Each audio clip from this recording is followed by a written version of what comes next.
Екс-премиерот Никола Груевски се спаси од обвинение за организирање на крвавиот четврток, но не и неговите сопартици.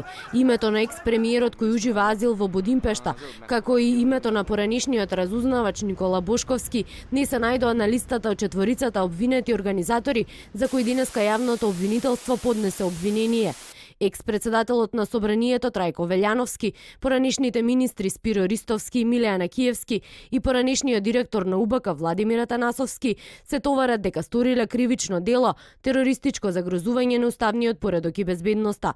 Според обвинителството, четворицата функционери по изборите во 2017-та направиле план да спречат мирно примо предавање на власта на новоформираното парламентарно мнозинство.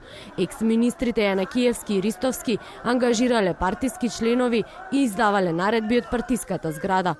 Критичниот ден организирале непречено влегување на народните маси во законодавниот дом, вклучувајќи патриотски здруженија и ангажирајќи лица за извршување на насилство. Во седиште на политичка партија, двајца од обвинетите континуирано го мобилизирале членството на партијата од Скопје и другите градови во одреден момент да извршат насилен упад во собранието, знаејќи однапред дека објектот не е соодветно обезбеден и заштитен со полициски сили и дека пречките за влез во собранието ќе бидат отстранети. Според обвинителството, бегалецот Бошковски пак со возило, собственост на управата за безбедност и контраразузнавање, во непосредна близина на градската болница спроти паркот Жена Борец, донел огнено оружје и панцирни елеци наменети за лицата што протестираат, додека Велјановски бил задолжен за прикривање на случувањата.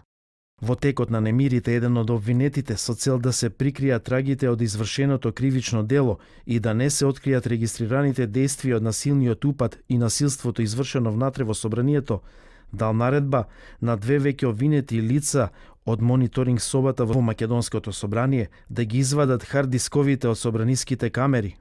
Останува нејасно зошто обвинителството не покрена обвинение против почесниот председател на ВМРО ДПМН Никола Груевски, кој беше прв на листата на осомничени организатори за собраниските инциденти. Како причина од обвинителството ја посочија недостапноста на Груевски и Бошковски на органите на прогон. Обвинителството меѓу другото денеска го продолжи домашниот притвор на Милеја Накиевски, додека за Спиро Ристовски и Владимир Атанасовски се премисли. Тие од затворот Шутка ќе бидат префрлени во домашен притвор. За Трајко Велјановски пак собранието не дозволи одземање на пратеничкиот имунитет. Телевизија 24 се обиде да стапи во контакт со екс-председателот на собранието, но тој не одговори на телефонските повици.